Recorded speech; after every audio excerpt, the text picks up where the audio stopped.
Assalamualaikum warahmatullahi wabarakatuh. Perkenalkan, nama saya Karmila dengan NIM 24602020, Prodi Akuntansi dari Universitas Indonesia Timur Makassar. Di sini saya akan menjelaskan materi mata kuliah saya, mata kuliah pengantar ekonomi mikro yang berkaitan tentang pasar persaingan sempurna.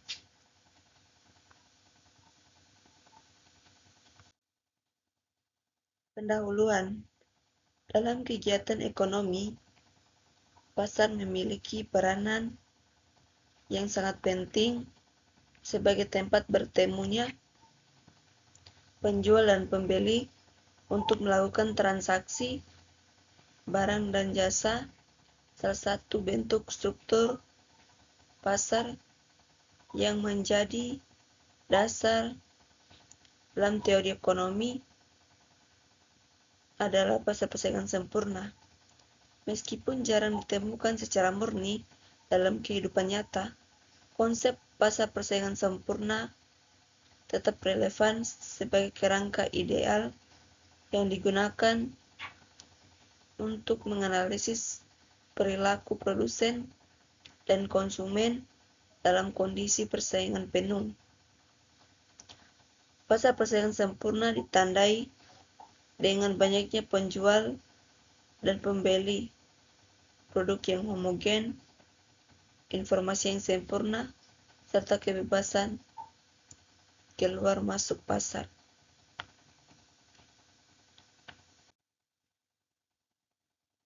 Konsep dasar pasar. Pengertian pasar dalam ilmu ekonomi. Dalam ilmu ekonomi, pasar tidak hanya diartikan sebagai tempat fisik di mana orang berjual beli seperti pasar tradisional atau pusat berbelanja.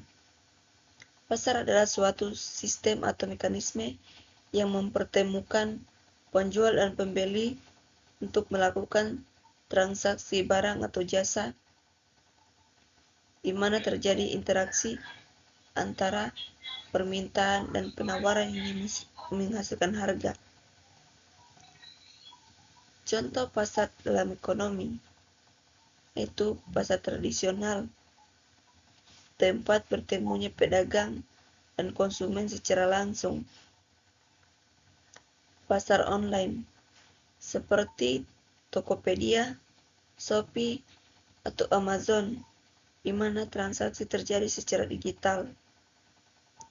Pasar tenaga kerja, tempat perusahaan membeli tenaga kerja bertemu dengan pencari kerja, penjual tenaga kerja. Pasar modal seperti bursa efek, tempat jual beli saham, dan surat berharga lainnya.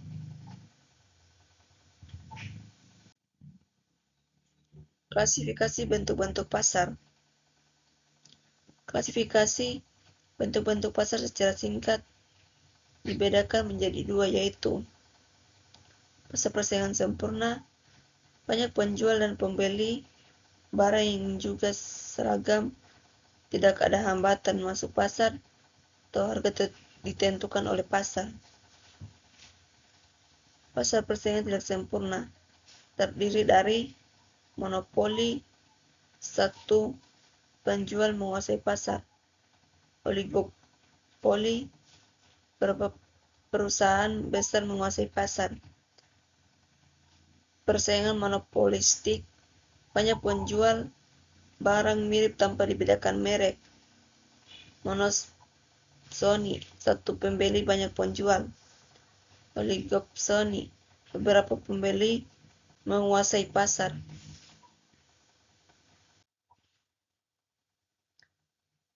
Perbandingan singkat dengan bentuk pasar lainnya. Pasar monopoli hanya memiliki satu penjual dengan produk unik tanpa pesaing, sehingga produsen bebas menentukan harga. Oligopoli terdiri dari sedikit penjual besar dan saling mengaruhi.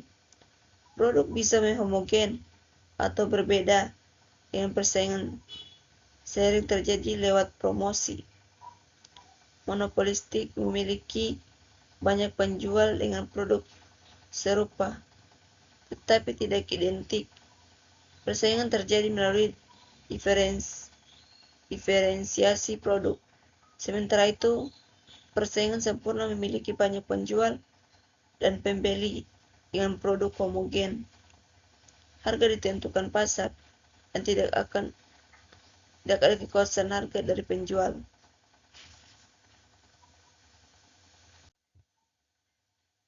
Pengertian dan karakteristik pasar persaingan sempurna.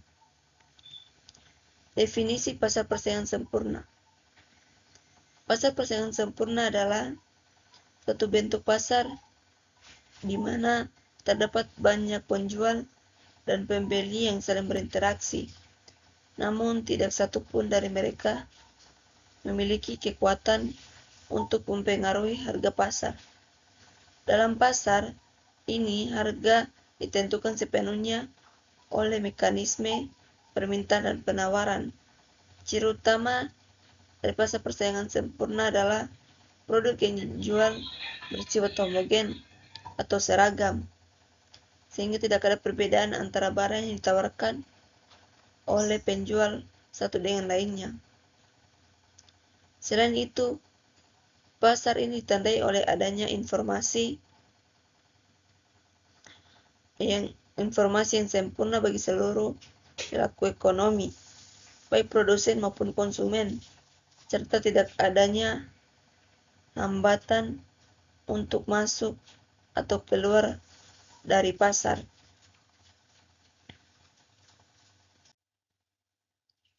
Ciri-ciri atau karakteristik utama, yaitu banyak penjual atau pembeli. Dalam pasar ini terdapat sangat banyak penjual atau pembeli, sehingga tidak ada satupun pihak yang mampu mengaruhi harga pasar. Semua pelaku bersifat kecil dalam skala pasar keseluruhan. Produk homogen. Barang yang diperjualbelikan bersifat identik, tidak ada perbedaan kualitas atau fitur, sehingga konsumen tidak membedakan produk berdasarkan merek atau asal produsen. Informasi sempurna. Semua penjual dan pembeli memiliki akses informasi yang lengkap dan akurat tentang harga, kualitas barang, dan kondisi pasar, sehingga tidak ada pihak yang dirugikan karena kurangnya informasi. Tidak ada hambatan keluar masuk pasar. Produsen bebas masuk atau keluar dari pasar kapan saja tanpa menghadapi hambatan seperti perizinan ketat, modal besar, atau aturan khusus. Harga sebagai penentu. Penjual tidak dapat menentukan harga sendiri. Harga ditentukan oleh mekanisme pasar, permintaan dan penawaran, dan semua pelaku pasar sendiri harga yang berlaku. Mekanisme harga, penentuan, dan output. Dalam pasar persaingan sempurna, harga dan output ditentukan oleh interaksi antara pelaku produsen dan konsumen. Konsumen akan membeli produk berdasarkan harga dan kebutuhan, sedangkan produsen akan menawarkan barang sebanyak mungkin untuk mendapatkan laba maksimum. Namun, tetap mengikuti harga pasar karena mereka tidak bisa menentukan harga sendiri. Harga terbentuk melalui mekanisme keseimbangan pasar, yaitu titik pertemuan antara kurva permintaan dan kurva penawaran.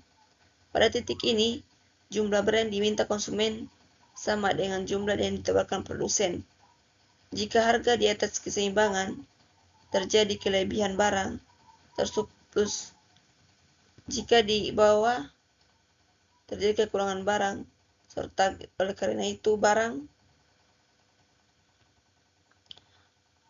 karena harga dan jumlah output dalam pasar persaingan sempurna selalu menyesuaikan agar tercapai keseimbangan pasar yang efisien.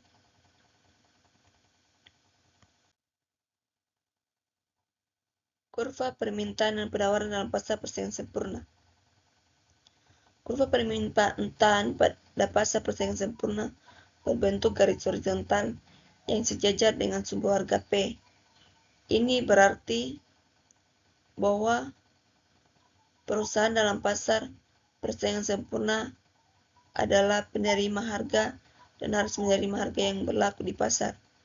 Perusahaan tidak memiliki kekuatan untuk mempengaruhi harga pasar, sehingga kurva permintaan mereka sejajar dengan harga pasar dan juga sama dengan kurva pendapatan rata-rata (AR) dan pendapatan marginal (MR).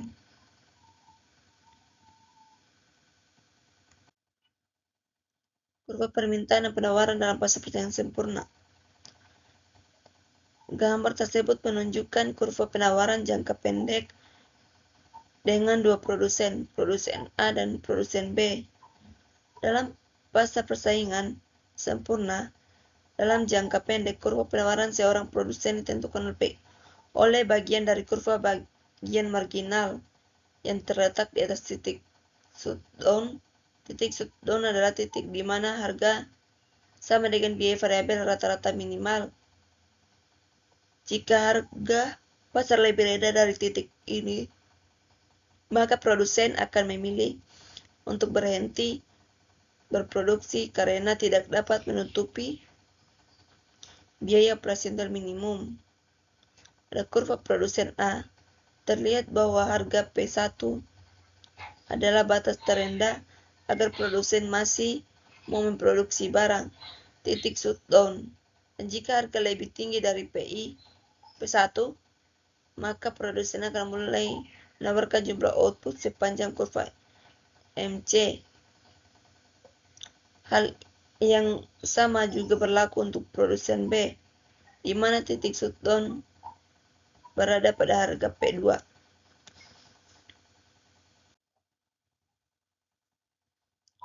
Keuntungan dan kerugian pasar persaingan sempurna. Keuntungan: efisiensi alokatif dan produktif tercapai karena produsen memproduksi dengan biaya rendah dan sesuai dengan kebutuhan pasar. Harga bersifat adil dan menguntungkan konsumen. 3. Kesejahteraan konsumen tinggi karena harga rendah dan pilihan luas. Kerugian: tidak sesuai dengan kenyataan karena sulit ditemukan pasar dengan produk homogen dan informasi sempurna. 2. Inovasi rendah karena tidak ada dorongan untuk membedakan produk. Ketiga, produsen hanya mendapat skala normal, tidak menarik bagi pelaku usaha. Analisis kesejahteraan. Konsumen mendapatkan manfaat maksimal karena harga rendah dan produk mudah diakses. Produsen hanya mendapatkan keuntungan normal tanpa kekuasaan pasar, tetapi tetap bertahan jika efisien. Pasar ini menciptakan keseimbangan sosial dan ekonomi yang efisien secara teori, namun sulit diterapkan sepenuhnya dalam praktik.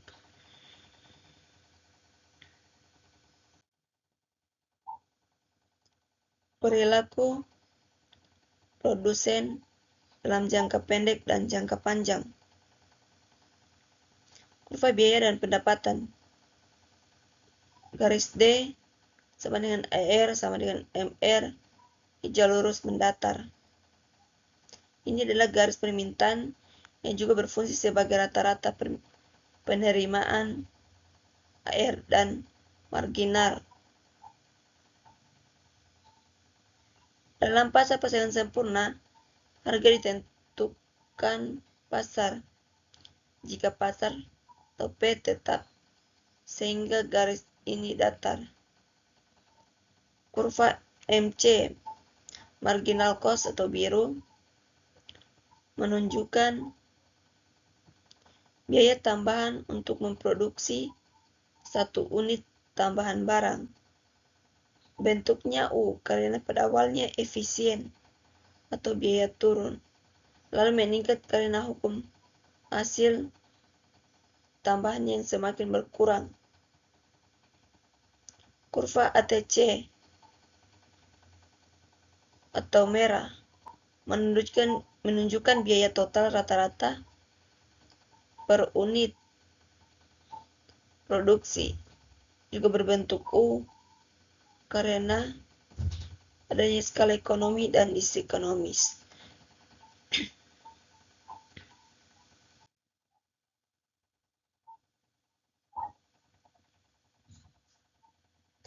Namun, dalam jangka panjang, keuntungan ekonomi tidak dapat dipertahankan. Kedatangan perusahaan baru atau ekspansi perusahaan yang sudah ada, jika skala pengembalian konstan di pasar menyebabkan kurva permintaan horizontal masing-masing perusahaan bergeser ke bawah, yang pada saat yang sama menurunkan harga pendapatan rata-rata dan kurva pendapatan marginal.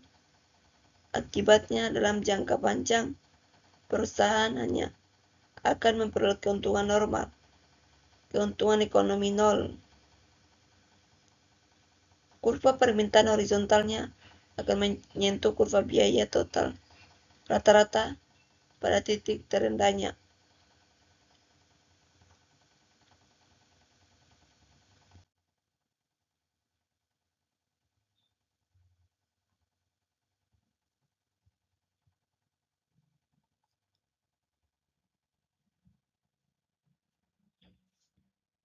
Keputusan produksi dalam jangka pendek.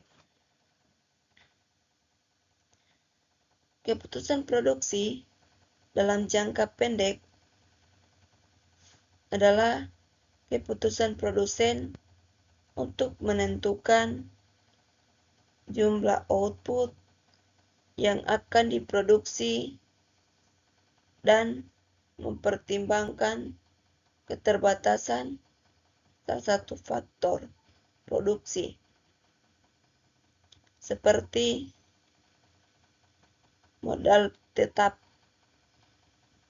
Sementara faktor lainnya, seperti tenaga kerja, dapat diubah. Tujuannya adalah memaksimalkan keuntungan atau meminimalkan biaya dalam kondisi sumber daya yang terbatas. Kedua, penyesuaian pasar dalam jangka panjang. Penyesuaian pasar dalam jangka panjang adalah proses di mana perusahaan dapat mengubah semua faktor produksinya, termasuk masuk dalam keluarnya perusahaan dari monopoli,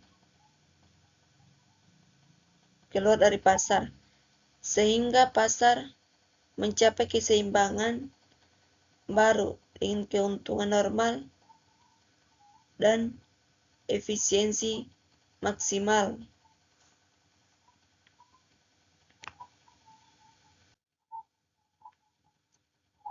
Relevansi dan aplikasi pasar persaingan sempurna. Contoh nyata atau dekat dengan teori. Misalnya pasar hasil pertanian. Pasar persaingan sempurna relevan dalam sektor hasil pertanian, seperti pasar beras atau sayuran, karena banyak penjual dan pembeli, produk seragam, serta harga ditentukan oleh mekanisme pasar. Contohnya, petani penjual gabah dengan harga yang hampir sama di seluruh wilayah karena tidak bisa memengaruhi harga pasar. Kedua, keterbatasan dalam praktik. Keterbatasan dalam praktik pasar persaingan sempurna adalah sulit ditemukan di dunia nyata karena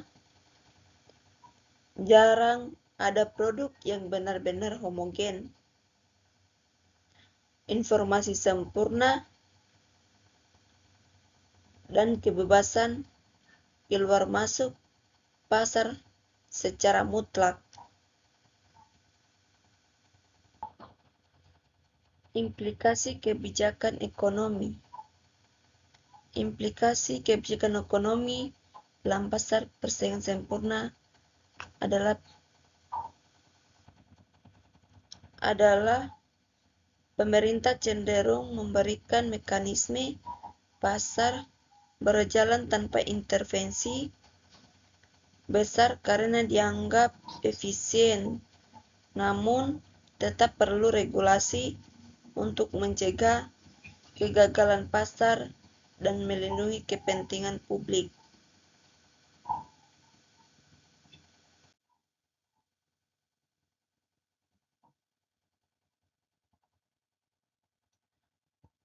Jadi kesimpulan dari pasar persaingan sempurna adalah pasar persaingan sempurna merupakan bentuk dari struktur pasar di mana terdapat banyak penjual dan pembeli. Produk yang dijual bersifat homogen, informasi pasti tersedia secara sempurna, dan tidak ada hambatan keluar masuk pasar. Dalam kondisi ini, harga ditentukan oleh mekanisme pasar dan tidak dapat dipengaruhi oleh satu pihak manapun. Secara teori, pasar ini menghasilkan efisiensi alokatif dan produktif, serta memberikan harga terendah bagi konsumen dan keuntungan normal bagi produsen. Namun dalam kenyataannya,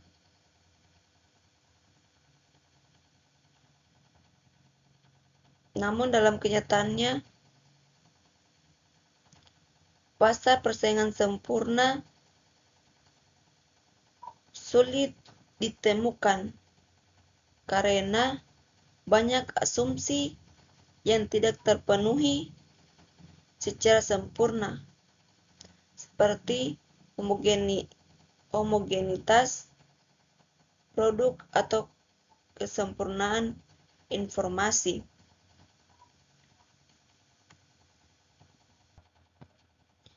Meskipun jarang ditemukan secara murni di dunia nyata, pasar persaingan sempurna tetap menjadi dasar penting dalam teori ekonomi karena memberikan gambaran tentang bagaimana pasar bekerja secara efisien tanpa campur tangan. Dalam praktiknya, pemerintah tetap perlu melakukan intervensi melalui kebijakan ekonomi untuk mengatasi berbagai kekurangan dan ketidaksempurnaan pasar, seperti ketimpangan pendapatan, fluktuasi harga, atau perlindungan terhadap produk kecil.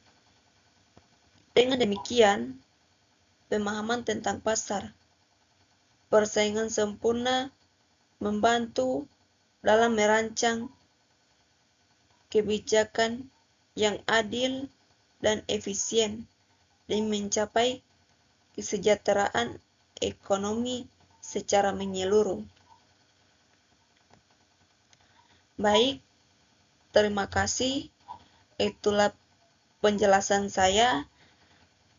Lebih dan kurangnya mohon dimaafkan. Wassalamualaikum warahmatullahi wabarakatuh.